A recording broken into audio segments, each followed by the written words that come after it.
ಪ್ರತಿಯೊಬ್ಬರು play card ಹಿಡ್ಕೋಬೇಕು. ಇದು ನಾವು ಕಳೆದ 3 ವರ್ಷ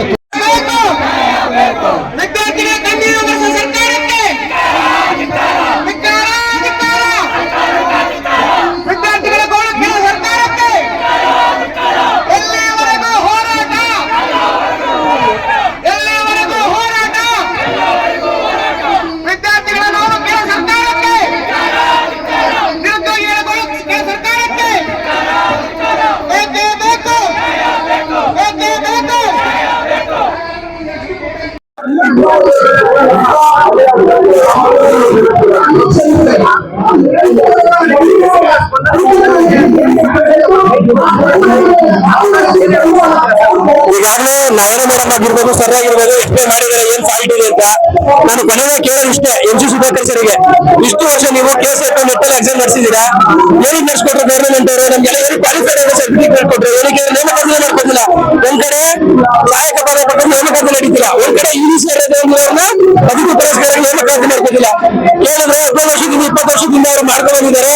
ಮಾನವೀಯತೆ ಇದೆ, ಕುಟುಂಬಗಳು ಬೀದಿ ಬರುತ್ತೆ ಅಂತಾರೆ. ನಮ್ಮ ಫ್ಯಾಮಿಲಿ ಡಿಪೆಂಡ್ ಆಗಿದೆ. ನಾವು ಮನುಷ್ಯ ಅಲ್ವಾ? ನಮಗೆ ಯಾರಿಗೂ ಕುಟುಂಬಗಳಿಲ್ವಾ? ನಾವು ಒಂದು ಸೀಟಿನ KCET ಎಕ್ಸಾಮ್ ಪಾಸ್ ಮಾಡ್ಬೇಕು ಅಂದ್ರೆ ಎಷ್ಟು ಕಷ್ಟ ಅಂತ ಪ್ರತಿಯೊಬ್ಬರು ಗೊತ್ತು. ಈಗಿನ ಕಾಲದಲ್ಲಿ ಅಂತ 3 ವರ್ಷ ಟೈಮ್ ತಗೊಂಡ್ರು ಕೂಡ ಅವರ ಸಬ್ಜೆಕ್ಟ್ 15 ವರ್ಷ 20 ವರ್ಷ ಸರ್ವಿಸ್ ಮಾಡಿದ್ದಾರೆ, ಪಾಠ ಮಾಡಿದ್ದಾರೆ. ಆ ಸಬ್ಜೆಕ್ಟ್ ಒಂದು ಕ್ವಾಲಿಫಿಕೇಶನ್ ಕ್ರೈಟೀರಿಯಾ ಒಂದು ಎಕ್ಸಾಮ್ ಪಾಸ್ ಮಾಡಿಲ್ಲ ಅಂದ್ರೆ ಅವ್ರು ಯಾವ ರೀತಿ ಮಕ್ಕಳಿಗೆ ಶಿಕ್ಷಣ ಪ್ರೊವೈಡ್ ಮಾಡ್ತಾರೆ? ಇದರಿಂದ ಗವರ್ಮೆಂಟ್ ಕಾಲೇಜ್ಗಳಲ್ಲಿ ಸೇರ್ಕೊಳ್ಳುವಂತ ವಿದ್ಯಾರ್ಥಿಗಳಿಗೆ ತುಂಬಾ ಅನ್ಯಾಯ ಆಗ್ತಿದೆ. ಅವ್ರಿಗೆ ಸರಿ ಕ್ಲಾಸ್ ನಡೀತಿಲ್ಲ, ಕ್ಲಾಸ್ ಮಾಡಿದ್ರು ಕೂಡ ನ್ಯಾಯಯುತವಾಗಿ ಅವರು ಬೋಧನೆ ಮಾಡ್ತಿಲ್ಲ.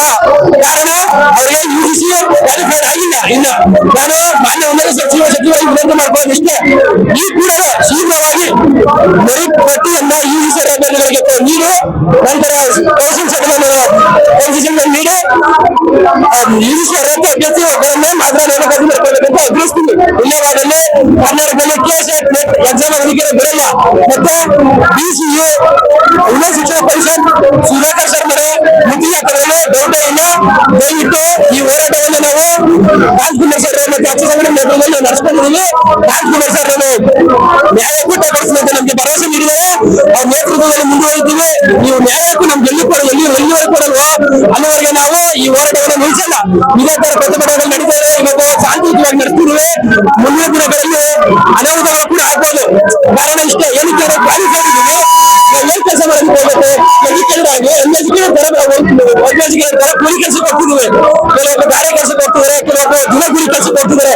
ನಿಮ್ಗೆ ಅರ್ಥ ಆಗಲ್ಲ ಸ್ವಾಮಿ, ಒಂದು ಎಕ್ಸಾಮ್ ಕಷ್ಟಪಟ್ಟು ಪಾಸ್ ಮಾಡಿ ಡಬಲ್ ಡಿಗ್ರಿ ಮಾಡಿರ್ತಾರೆ, ಅವ್ರ ಕೈಲಿ ಪಾಠ ಮಾಡಿಸ್ಬೇಕು ಅನ್ನೋದ್ಬಿಟ್ಟು ಯಾರು ಅನಾರರು 15 ವರ್ಷ ಸರ್ವಿಸ್ ಮಾಡಿದ್ರೆ ಅಂದ್ಬಿಟ್ಟು ಎಲ್ಲ ಕರ್ಕೊಂಡ್ಬಂದು ಪಾಠ ಮಾಡಿಸ್ತಿದ್ರ. ಯಾವ ಸಿಗುವ ನ್ಯಾಯ? ನಮ್ಗೆ ಯಾವ ನ್ಯಾಯ ಸಿಗೋದು? ಈ ತರದೇ ನಾವು ಅಭಿಪ್ರಾಯ ಇಷ್ಟೇ, UGC ಅಭ್ಯರ್ಥಿಗಳನ್ನೇ ಅಧಿಕೃತವಾಗಿ ನೇಮಕಾತಿ ಮಾಡ್ಕೋಬೇಕು.